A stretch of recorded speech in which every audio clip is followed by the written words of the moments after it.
నువ్వు ఐఎస్పీ అవుతున్నాడుగా నిజమేనా? కలెక్టర్ బిడ్డ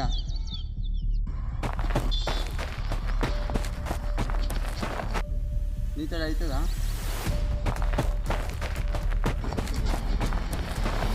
నేను డిగ్రీ చేసా మా ఆయన అన్నీ వ్యవసాయం చేసుకుంటా. మన తాగత్ దగ్గర జాబ్ చూసుకో బిడ్డ.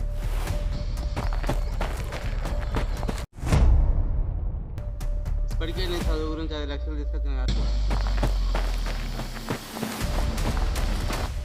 ఏమో నా చదువు కోసమే ఊరు నుండి అప్పులు చేసినట్టు మాట్లాడుతున్నావు. వచ్చిన వీడు ఐఏఎస్ ఉన్నాడు. అయితే ఇప్పుడు పొలం అమ్మే ఇప్పుడు మరి నిన్ను చదివిపిస్తే నీ కాలమే నువ్వు నిలబడతావని చదివిపించిన బిడ్డ.